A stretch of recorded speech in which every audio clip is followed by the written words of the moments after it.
दोस्तों इस वीडियो में आपको पूरी जानकारी मिलेगी कि मोटापा यानी ओबेज क्या होता है, ओवरवेट क्या होता है, इसका कारण क्या है। सबसे बड़ी बात तो ये होती है। साथ में हम जानेंगे कि इसका बॉडी पे क्या इफ़ेक्ट हो सकता है और लास्ट में हम जानते हैं ये भी जानेंगे इस वीडियो में कि इसका कौन सा टेस्ट किया जा सकता है, साथ में इसका कौन सा मेडिसिन या ऐसा क्या डाइट प्लान है जो कि मैं आखिर में बताऊंगा, जिसका इस्तेमाल करके आप 15 से लेके 30 दिन के अंदर अपने वेट को लूज कर सकते हैं। तो ये इस वीडियो को पूरा देखना बहुत ज़रूरी है। नमस्कार दोस्तों, मैं हूं डॉक्टर शिवम यादव, आपका दोस्त। स्वागत करता हूं आप ही के यूट्यूब चैनल में। तो शुरुआत करते हैं ओबेसिटी।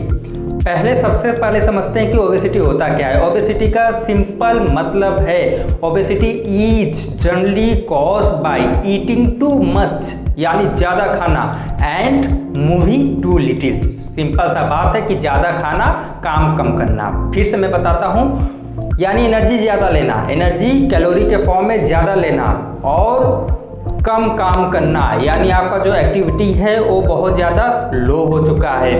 तो जो एक्सेस यानी सरप्लस एनर्जी आपके बॉडी में लगातार जा रहा है, खासकर जो फैट आप ले रहे हैं या फिर शुगर ले रहे हैं, वो आपके लीवर में जाकर के चेंज हो जाता है ग्लूकोज के फॉर्म में। फिर धीरे से वो और ज़्यादा चेंज होके जा करके आपके एडिपोज टिश्यू के अंदर permanent as a energy source fat form में ट्रांसफ़र होकर वहाँ पे स्टोर होना शुरू हो जाता है। तो सिंपल सी बात है कि जो सरप्लस एनर्जी है वही सरप्लस एनर्जी, वही एनर्जी जाके आपके बॉडी में स्टोर हो जाता है फैट के फॉर्म में। इसी कारण ओबेज यानी ओबेसिटी यानी मोटापा हो जाता है। आगे हम जानते हैं कि इसका कारण क्या हो सकता है। एक तो जनरल कारण हो सकता है। जनरल कारण में हो सकता है कि फूड आप ज़्यादा खा रहे हैं और एक्टिविटी कम कर रहे हैं। फिर से वही बात दोहरा रहा हूँ मैं, फूड आप ज़्यादा खा रहे हैं, एक्टिविटी आप कम कर रहे हैं। सेकंड इसका कॉज हो सकता है जेनेटिक लेवल हो सकता है। थर्ड इसमें इन्वायरमेंट लेवल हो सकता है। फोर्थ हो सकता है कि पहले से आप कुछ ऐसी दवाइयाँ ले रहे हैं जिसका कि मैं फिर से बता रहा हूँ, इस चीज़ को ध्यान से सुनिए, पहले से आप कोई क्रोनिक डिजीज से जूझ रहे हो जिसके वजह से आप स्टेरॉइड का सेवन कर रहे हो, या ऐसे कोई दवाइयाँ ले रहे हो जिसका कि एडवर्स इफेक्ट के वजह से आपके अंदर ओबेज हो रहा है। फिर अगर हम आगे बात करते हैं तो दोस्तों स्ट्रेस सबसे बड़ा कारण है। स्ट्रेस, इमोशनल डिस्टर्बेंस और लैक ऑफ स्लीप। स्ट्रेस के वजह से ही कॉर्टिसोल हार्मोन का सिक्रेशन होता है। इसके बारे में थोड़ा सा हम आगे डिस्कस करते हैं।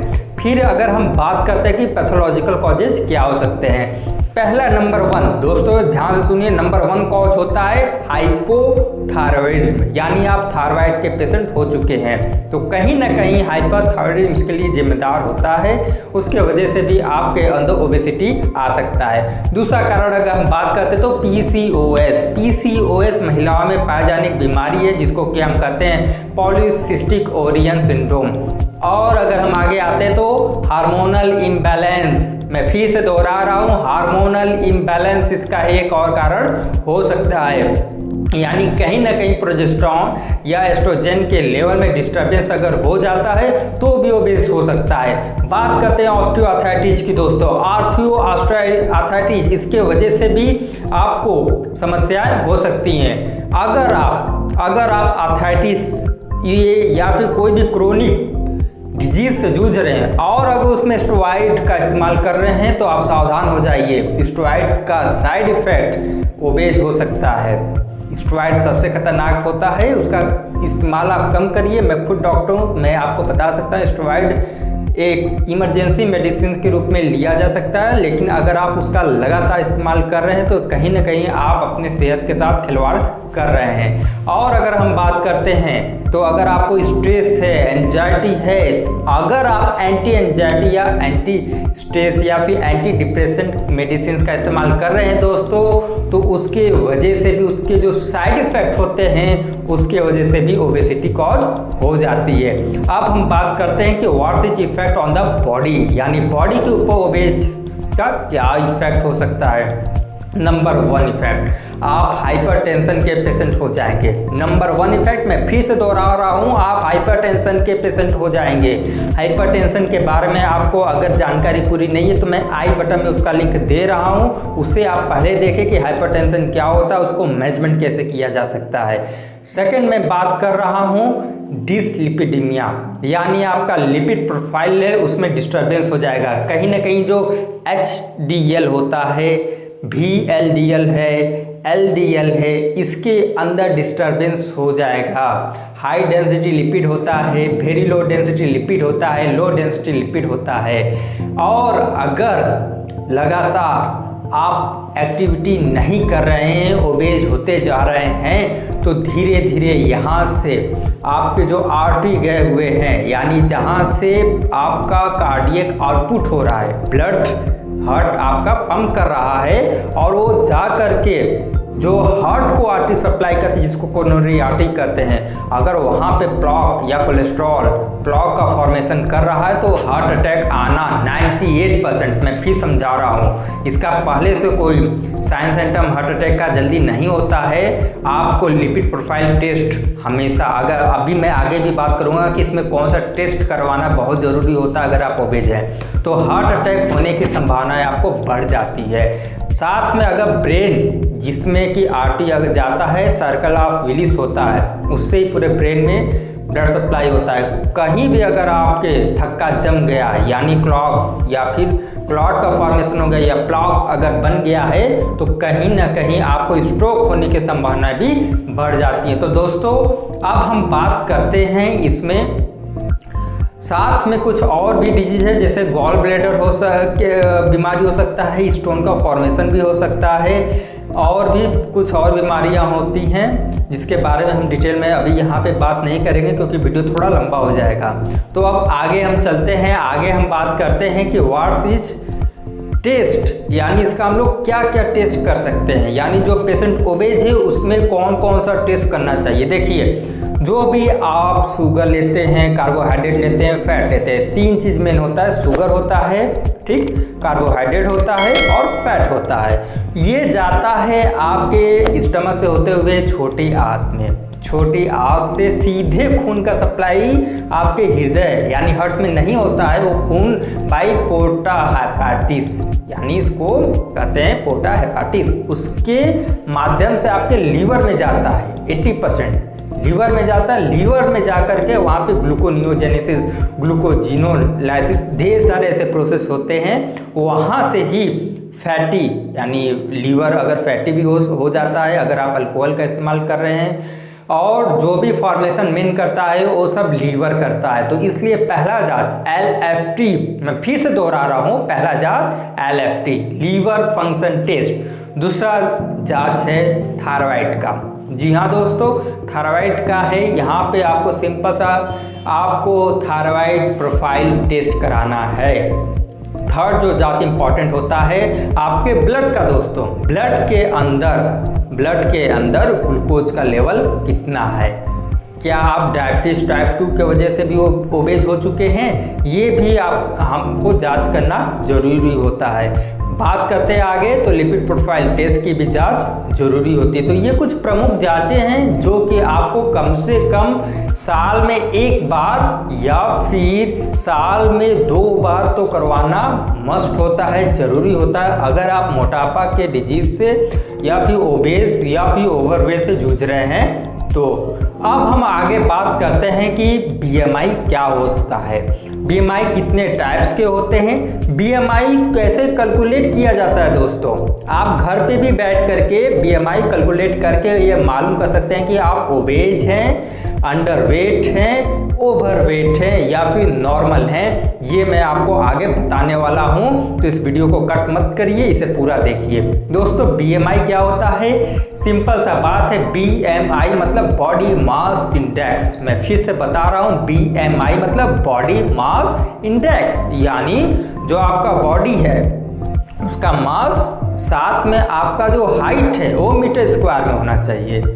आपका जो भी वेट है, यानी आप अगर 60 किलो के हैं, आपका हाइट कितना है, मान लीजिए 5 फुट 6 इंच है, या फिर मान लीजिए 5 फुट के जगह मान लीजिए आपका हाइट 6 फीट है, तो 6 फीट को आपको कन्वर्ट करना है किसमें, मीटर में। मीटर में आप कन्वर्ट कर लेंगे, जितना भी आएगा, लेट सपोज 2.3 आता है, सपोज आप निकाल लीजिएगा कैलकुलेटर से, या आप गूगल से भी कैलकुलेटर आराम से कर सकते हैं। तो उसमें 2.3 गुणे 2.3 करेंगे, 2.3 गुणे 2.3 करेंगे, और उसके ऊपर में जो 60 किलो आपका वेट जो अभी आप कैलकुलेट किए वो रहेगा। फिर ऊपर में केजी, नीचे में मीटर स्क्वायर रहेगा। फिर आप उसको डिवाइड करेंगे तो आपका बीएमआई तुरंत निकल के आ जाएगा। फिर मैं पैरामीटर्स बताता हूँ कि कितने टाइप्स के बीएमआई होते हैं, और उसमें से कौन सा रेंज में आपका आ रहा है, उस रेंज के अनुसार आप ओवर वेट है, अंडर वेट है, ओबेज हैं, या फिर आप सीवियर केस में चल गए हैं, ये आप डिसाइड कर लेंगे आराम से उसे मैच कर। दोस्तों अब बात करते हैं कि बीएमआई कितने टाइप्स के होते हैं। अगर आप अभी कैलकुलेट कर लिए हैं और आपका बीएमआई अगर 18 आ रहा है, 18 यानी 18 आ रहा है, तो आप आराम से समझ लीजिए कि अंडर वेट में हैं। आपको अभी खान पान की ज़रूरत है, घबराने की ज़रूरत नहीं है। आप पतले बहुत लीन थीन हैं, आप ये जान लीजिए कि आप अंडर वेट हैं। अंडर वेट होना भी खतरनाक हो सकता है, नॉर्मल होना सही होता है। तो नॉर्मल का वैल्यू क्या होता है दोस्तों, नॉर्मल का वैल्यू 18.5 से लेकर के 25 होता है, यानी 18.5 से लेकर अगर 25, अगर आप इस बीच में आ रहे हैं तो आपका बीएमआई जो अगर 18.5 से लेके 25 आ रहा है तो आपका बीएमआई नॉर्मल है, और आप ओबेज भी नहीं है, आप एकदम नॉर्मल लेवल में हैं। बात करते हैं क्लास फर्स्ट की, या फिर उससे पहले बात करते हैं ओवरवेट की। ओवरवेट में कितना वैल्यू होना चाहिए दोस्तों, ओवरवेट में 25 से लेकर के 29.9 होना चाहिए। अगर आप अपना बीएमआई निकाले हैं और आपका बीएमआई का वैल्यू 25 से लेकर के 29.9 आया है तो आप ओवरवेट है, लेकिन आप ओबेज नहीं हैं, आप उसकी तरफ बढ़ रहे हैं, तो आप आराम से ऐसे, आप भी मैं आगे बताऊंगा कि आप क्या क्या कैसे खान पान का इस्तेमाल करना है, क्या करना है, क्या लेना है, जिसके वजह से भी आप आराम से मीटर आपका डाउन होकर नॉर्मल हो जाएंगे। तो आगे बात करते हैं, थर्ड पॉइंट है। थर्ड पॉइंट में क्लास फर्स्ट इसे बोलते हैं। क्लास फर्स्ट पढ़ने वाला नहीं होता है, ये क्लास फर्स्ट है जिसको कि लो रिस्क बोलते हैं। ओबेसिटी में अब आप आ चुके हैं, यानी आप ओवरवेट हैं, ओवरवेट से अब आप ओबेसिटी के तरफ बढ़ चुके हैं। अगर आपका जो बीएमआई है जो आपने कैलकुलेट किया है और आपका बीएमआई 30 से लेकर के 34.9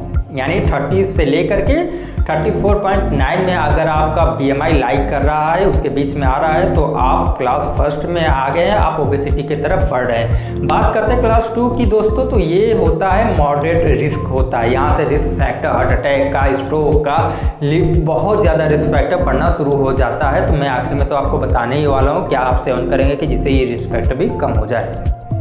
तो दोस्तों रिस्क फैक्टर कम करने के लिए आपको पहले तो ये कैलकुलेट करना ही होगा कि बीएमआई कितना होता है, ये मैंने आपको पहले ही बता दिया है। तो अब क्लास 2 का जो बीएमआई है वो 35 से लेकर के 39.9 35 टू 39.9 होता है। क्लास 3 का जो है, यानी आप हाई रिस्क में आ चुके हैं दोस्तों, क्लास 3 का जो होता है बीएमआई इक्वल टू और अबव 40 है। ये इस कैटेगरी में अगर आप आते हैं तो आपको ऑपरेशन सर्जरी की ज़रूरत हो जाती है। डॉक्टर आपको सर्जरी के लिए प्रिस्क्राइब करता है कि आप अब जाइए सर्जरी करवाइए। अच्छा दोस्तों, यहाँ तक तो बात हो गई है। अब हम आगे बढ़ते हैं कि क्या हम, ध्यान से सुनिए, क्या हम सुबह सुबह ऐसा खाएं या फिर ऐसा क्या हम पिए जिससे कि 30 दिन के अंदर, जी हाँ दोस्तों, 30 दिन के अंदर आप वेट लूज करना शुरू कर लेंगे। अभी के अभी अपना वेट रिकॉर्ड करके रख लीजिए, 30 दिन बाद मिलाइएगा कि आपका वेट कितना कम हुआ है, आप ओबेस हैं, अंडर वेट में आ गए हैं, या फिर आपका वेट नॉर्मल हो गया है। आप अभी कैलकुलेट करके रख लीजिए। जो मैं बताने वाला हूँ उसको 30 दिन तक अप्लाई करिए, आपको फ़र्क जरूर दिखना शुरू हो जाएगा। तो अब आखिरी में हम जानते हैं कि वो क्या क्या ऐसे चीज़ है जिसका सेवन आपको करना चाहिए। तो दोस्तों बात करते हैं कि आपको क्या खाना चाहिए। सबसे पहले जैसे ही सुबह सुबह आपका नींद खुले, उससे पहले ही रात को सोते वक्त आपको ये अपने सबकॉन्शियस माइंड में डाल लेना है कि आपको पर डे 500 कैलोरी कम करना है। यानी जो भी आप खा रहे हैं 2 रोटी 4 रोटी खा रहे हैं तो 1 रोटी कम कर दीजिए। पहला तो ये गोल होना चाहिए कि पर डे आपको 500 कैलोरी लूज करना है। ये आपको गोल स्टेटमेंट एक बना लेना है। नया साल आने वाला है तो आपको एक गोल स्टेटमेंट कम से कम अपने बॉडी को फिट रखने के लिए बनाना है। सेकंड है कि जैसे ही आप बिस्तर पे उठें, सुबह हो गया, आप उठ चुके हैं, ऊपर आप टहलने वाले, आपको जाने की अभी ज़रूरत नहीं है। आप जल्दी जल्दी जितना हो सके फास्ट ऑक्सीजन लीजिए, यानी सांस लीजिए। इससे क्या होगा दोस्तों, आप जितना जल्दी जल्दी सांस लेंगे, आपके अंदर देखिए 2 मेटाबॉलिज्म एक्टिविटी होता है। मेडिकल साइंस में 2 मेटाबॉलिक एक्टिविटी बताया गया, एक एनाबॉलिक होता है, कैटाबॉलिक होता है। कैटाबॉलिक जो होता है वहाँ पे ऑक्सीजन वहाँ पे ज़्यादा ज़रूरत पड़ता है। तो जल्दी से जल्दी आप जितना जल्दी आप लेंगे, वहाँ ऑक्सीजन का लेवल जो है आपके अंदर सैचुरेशन लेवल थोड़ा हाई होगा, उसके वजह से कैटाबॉलिक एक्टिविटी होगा, उसके वजह से एनर्जी भी लॉस ऑटोमेटिक होना शुरू होगा। फिर हम बात करते हैं जो जनरली है दोस्तों, एक्सरसाइज करिए कम से कम 15 से 20 मिनट तक पैदल का मतलब ये नहीं होता कि ये जा रहे हैं, पैदल का मतलब है आपका स्पीड थोड़ा हाई रहना चाहिए, पसीने आने चाहिए। बस ये जान लीजिए कि उस एक्टिविटी को करना है सुबह उठने के बाद, जिससे कि आपको पसीना आना चाहिए। योगा करना चाहिए, एक्सरसाइज करना चाहिए, मेडिटेशन करना चाहिए। मेडिटेशन क्यों करना चाहिए, इससे आपका स्ट्रेस लेवल आपका मेंटेन रहेगा। स्ट्रेस लेवल मेंटेन रहेगा तो जो कोर्टिसोल का हार्मोन है वो डाउन हो जाएगा। कोर्टिसोल का हार्मोन डाउन होगा और एंडोर्फिन का हार्मोन ऊपर होगा। ये हार्मोन जो होता है, एंडोर्फिन होता है, इससे आपका ब्रेन हमेशा एक्टिव रहता है, तरोताज़ा रहता है, आपको उबासी नहीं आएगी, हमेशा फिट रहेंगे, खुश। एक हिसाब से कहिए तो ये खुश होने का हार्मोन है और ये एक्सरसाइज होने पे ही रिलीज होगा, ऐसे नहीं रिलीज होता है। अब हम बात करते हैं, ये सब हो गया है तो आप चाय पीते होंगे, ब्रेड खाते होंगे, मक्खन लगाते होंगे तो कम कर दीजिए। अब जो मैं बताने जा रहा हूँ उसका इस्तेमाल करना। दोस्तों आपको ग्लास ऑफ जूस, किसका जूस, पहला नंबर टोमेटो का जूस, दूसरा नंबर लेमन का जूस। अगर लेमन भी नहीं है, टोमेटो भी नहीं है, लेमन का जूस मतलब आप थोड़ा सा लेमन लीजिए, वाटर में बनाइए, वो हो गया। तीसरा नंबर ऑरेंज का जूस। देखिए ऑरेंज आपके हार्ट के लिए भी फ़ायदेमंद है। अगर आपको हाइपोकैलेमिया है तो ऑरेंज के अंदर पोटेशियम का लेवल ज़्यादा होता है, उससे ये प्रॉब्लम भी दूर हो जाती है। साथ में दोस्तों अगर आप चाहें तो वाटर मेलन या फिर बेरी, इसका भी इस्तेमाल आप कर सकते हैं, स्ट्रॉबेरी का भी इस्तेमाल कर सकते हैं। बनाना का इस्तेमाल करिए, केला खाइए, रोज़ सुबह में 2 केले या 3 केले खाइए।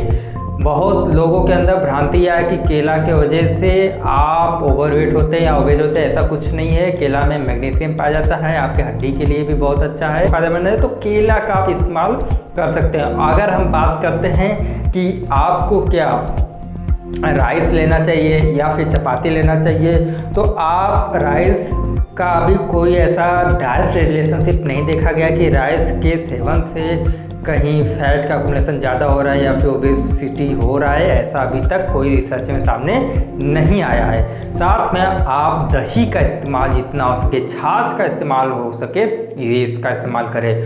दोस्तों अब बात करते हैं दूध का। बहुत लोगों के अंदर ये भ्रांति है कि दूध की वजह से मोटापा, ऐसा कुछ नहीं है। हाँ, एक चीज़ मैं क्लियर कर देना चाह रहा हूँ कि दूध आप अगर भैंस का पिएंगे तो आप भैंस जैसा हो जाएंगे, आप भैंस जैसे मोटे हो जाएंगे। करने का मतलब ये है क्योंकि उसके अंदर फैट का मात्रा गाय के दूध से ज़्यादा होता है, इसलिए आप काऊ के मिल्क का इस्तेमाल करिए। साथ में ऊपर की जो मलाई है उसको आप हटा दीजिए, आप ऊपर के मिल्क के मलाई को आप हटा दीजिए, फिर उसका इस्तेमाल करिए। अब हम बात करते हैं कि क्या मेडिसिन, क्या दवा का इस्तेमाल किया जा सकता है फैट को कम करने के लिए। देखिए दोस्तों मार्केट में ऐसे बहुत से कंपनियां हैं जो इसका व्यापार कर रही हैं, वो फैट बर्नर के नाम पे ऐसे तमाम प्रकार के कहते हैं एक्सरसाइज नहीं करना, ये नहीं करना है, आप 15 दिन के अंदर फैट लॉस कर देंगे, कंप्लीट हो जाए। ये सब फ्रॉड है, ऐसा आप मत करिएगा। बहुत लोग होते हैं डाययूरेटिक्स का इस्तेमाल करते हैं। डाययूरेटिक्स क्या होता है, आपके अंदर जो एक्सेस फ्लूइड अमाउंट होता है बॉडी के अंदर, वो डाययूरेटिक्स के वजह से बायोम्यूटेशन यानी पेशाब के रास्ते से फ्लूइड बहुत ज़्यादा बाहर आता है, उसकी वजह से आप कुछ समय के लिए लीन स्लिम थीन दिखते हैं। लेकिन आपको मैं बता दे रहा हूँ 1 महीने के अंदर अंदर आपके हार्ट के अंदर प्रॉब्लम होना शुरू हो जाएगा, आपके ब्रेन के अंदर प्रॉब्लम होना शुरू हो जाएगा। क्यों होगा? क्योंकि उसके वजह से जो भी इसेंशियल आयंस हैं, खासकर पोटेशियम का लेवल है, आपको हाइपोकैलेमिया हो सकता है, हाइपोफॉस्फेटेमिया हो सकता है, ऐसे तमाम प्रकार के बीमारी आपको होना शुरू हो जाएगा। तो डायस्टिक का इस्तेमाल मत करिए, बहुत ज़्यादा है तब आप आयुर्वेद में मेदोहर आता है, मैं फिर से दोहरा रहा हूँ, मेदोहर का इस्तेमाल आप कर सकते हैं। मेदोहर सेफ भी होता है। और दोस्तों, अगर आप प्रोजेस्टेरॉन, एस्ट्रोजन ये सब पिल्स का इस्तेमाल कर रहे हैं तो भी ये भी इसका भी काम यही होता है, इसका एडवर्स इफेक्ट होता है कि ये फैट को या फिर ओबेसिटी को बढ़ाता है। तो आपको अपने डॉक्टर से कंसल्ट करना चाहिए कि क्या इसके तरफ या इसके एवज में क्या कोई और इस्तेमाल किया जा सकता है। तो आप इसका इस्तेमाल सोच समझ के करें। तब तक के लिए इस चैनल को लाइक तो ज़रूर कर दीजिए, सब्सक्राइब भी कर लीजिए अगर आप इस चैनल पे नए हैं। साथ में नीचे कमेंट और शेयर करना ना भूलें। जितना ज़्यादा आप शेयर करेंगे, आप लोगों के अंदर हेल्थ अवेयरनेस फैलाएंगे, आप उतना ज़्यादा अच्छा काम करेंगे। तब तक के लिए मैं डॉक्टर सीएम यादव एक नए वीडियो के साथ फिर से आपसे मिलता हूँ। तब तक के लिए मुझे विदा दीजिए। नमस्कार, जय हिंद, जय भारत, धन्यवाद।